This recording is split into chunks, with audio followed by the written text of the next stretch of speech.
Halo, kembali lagi dengan kami Java Football. Kali ini kami John dan Cok akan ngosan ya. Ngosan kali ini kami akan membahas aroma 8 besar sudah mulai tercium. Nah, siapa-siapa saja timnya yang pasti lolos 8 besar. Oke, kita saksikan saja bersama. Pasti.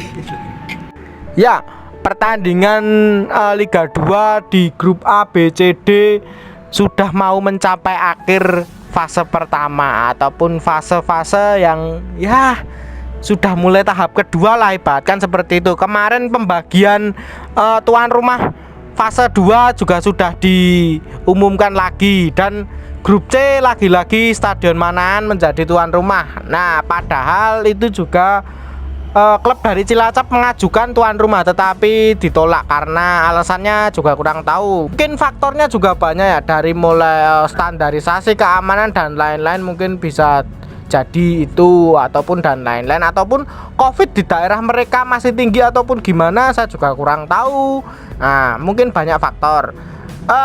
Kalau urusan tuan rumah itu mungkin main dimanapun sebenarnya tidak jadi masalah ya. Ini juga tidak ada yang diuntungkan sebenarnya ya, walaupun Persis Solo itu diunggulkan menjadi tuan rumah, tetapi kan di sini ataupun di Kota Solo itu di mana itu juga tidak tidak ada supporternya, tidak ada tekanan. Beda dengan adanya supporter itu, motivasi pemain Indonesia itu sangat tinggi sekali dah. Apalagi klub Indonesia itu nek wis ngarep supporter dhewe menangan lah, ibaratnya kan seperti itu. Nah, kemarin kami memprediksi 8 besar klub Liga 2 Indonesia ataupun yang lolos lah, ibaratnya seperti itu. Tapi mungkin banyak yang meleset. Itu bukan kami yang memprediksi ya, tetapi akun dari Mafia Wasit sendiri yang memprediksi. Kami hanya menyampaikan prediksi akun dari Mafia Wasit itu. Nah, ternyata secara mengejutkan banyak tim-tim yang tidak diunggulkan tetapi malah menjadi kuda hitam, ibaratnya seperti itu. Nah, menurut pandanganmu gimana ini, Cuk? Klub Liga 2, pertandingan Liga 2 ini kan wis gayenge kaya ngene to, ibaratnya mosok yo ameh opo jenenge kaya biyen-biyen Mafia meneh ini meneh ngono kuwi, apa yo ji ono sepak bola gajah meneh iki Liga 2.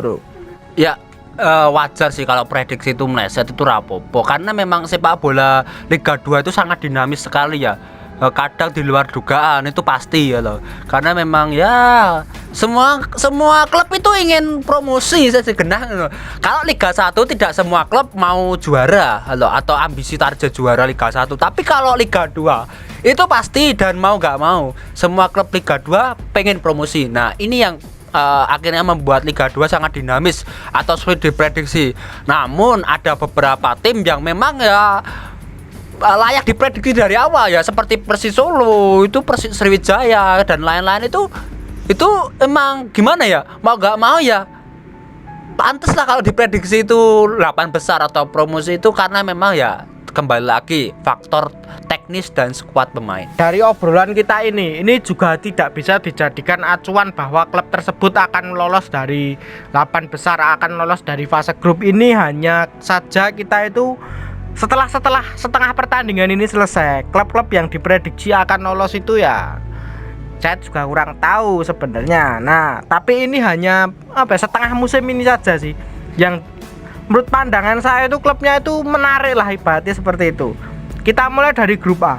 Grup A ini ada Sriwijaya FC. Dari 4 pertandingan Sriwijaya ini tidak pernah terkalahkan.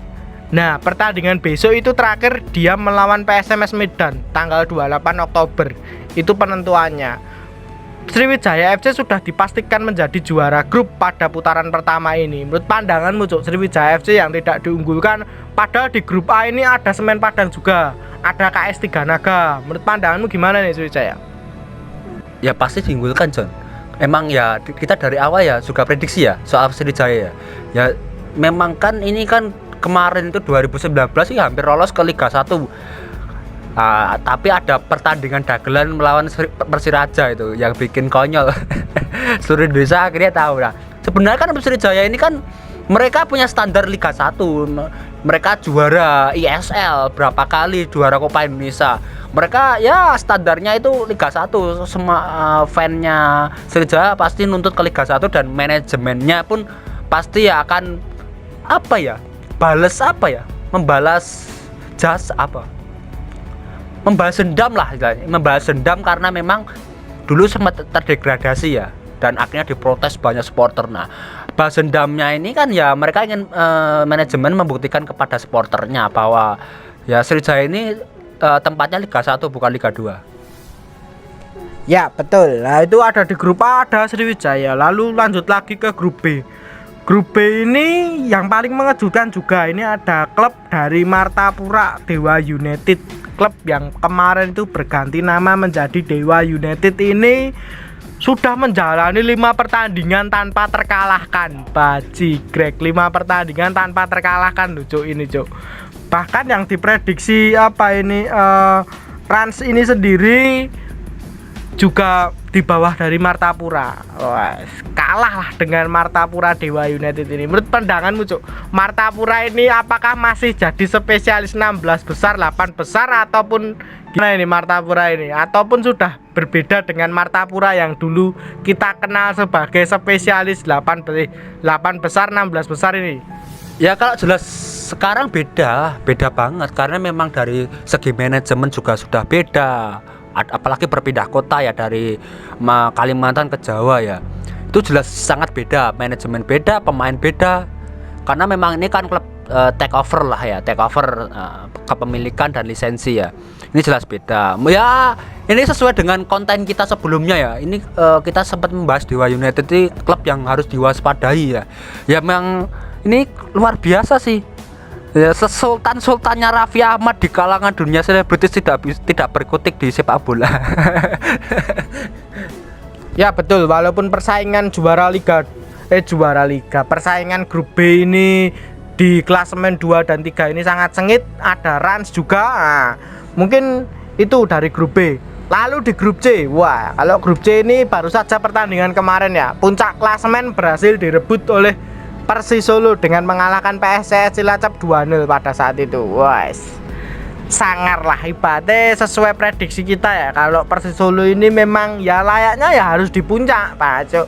Pemain ini kaya ngono masa yo arep ning ngisor itu terus piye wagu no ibaratnya kan seperti itu. Menurut pandanganmu, Cuk, Persis Solo kemarin berhasil mengalahkan Martapura dengan skor akhir 2-0 dan raihan poinnya yaitu ada Persis itu 11, PSIS itu 10, ya ibaratnya tipis lah. Peringkat 1, peringkat 2 itu tipis. Menurut pandanganmu gimana ini Persis Solo? Apakah sesuai ekspektasi atau masih jauh dari harapannya? Ya sangat wajar kalau Persis Solo itu peringkat 1. Ini ya John, entah ini bisa diterima atau tidak, Persis Solo itu sekuatnya standar juara Liga 1. Edan toh. Kadang lihat saja klub-klub Liga 1 lah sekarang itu. Ada gak yang sebintang Persis Solo? Ya paling Persib ya, Persib atau lain-lain. Ini sama Persela, sama Kediri atau sama Persikabo, skuadnya mewah Persis Solo. Nah, ini sebenarnya kan target juara Liga 1, tapi di-downgrade ke Liga 2 skuadnya. Ya wajar kalau ini menangan. Harusnya memang ya gitu lolos Liga 1. Ya betul, kalau Persis itu hanya targetnya lolos 8 besar, menurut pandanganku sangat disayangkan. Ya memang benar target mereka Liga 1 harga mati. Wah, itu yang ditargetkan Persis Solo. Tapi menurut pandangan saya pribadi, ini saya masih kurang ekspektasinya, itu masih mungkin ekspektasi saya terlalu tinggi atau bagaimana ya.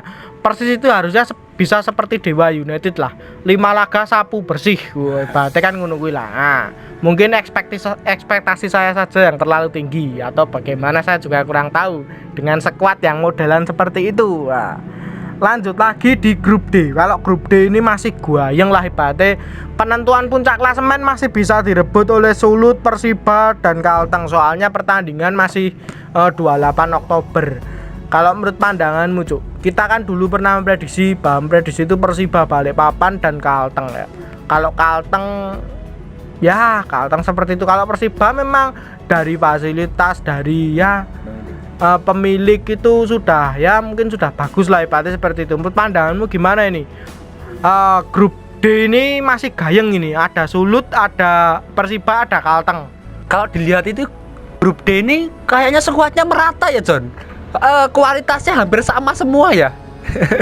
Jadi ya wajar sih kalau persaingannya ketat untuk pemuncak klasemen peringkat 2, peringkat 3 itu ketat sekali ya. Ya wajar sih. Memang tidak ada yang dominan ya kalau dilihat dari grup A, grup Sumatera itu kan Sriwijaya sangat di atas angin. Kalau grup C itu kan Persis Solo sangat di atas angin. Kalau di grup D ini kayaknya emang rata-rata semua ya, hampir merata. Ya ini bener kalau ada yang bilang ini grup gayeng ya bener sekali. Ya betul, sebenarnya yang diprediksi grup paling gayeng ya ada grup C itu, tapi grup C mungkin ada gimana ya, mungkin PSM itu masih juga gimana, saya juga kurang tahu. Kemarin saya lihat press conference dari Seto sendiri, ada sesuatu hal yang di luar teknis saya. Itu sebenarnya ada yang janggal, tapi saya juga tidak mau mengomentari itu, biar dari PSM fans sendiri yang mengomentari. Lalu ada dari Persijap Jepara, klubnya nyetra pernah menang, tapi klubnya ora tahu kalah. Baci 5 pertandingan draw kabeh. Nah, terus piye ngene iki? 5 pertandingan draw.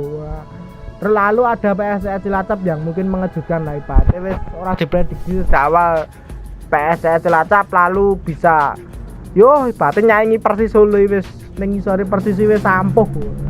Nah, mungkin itu dulu saja perbincangan kita. Jangan lupa like, comment, dan subscribe.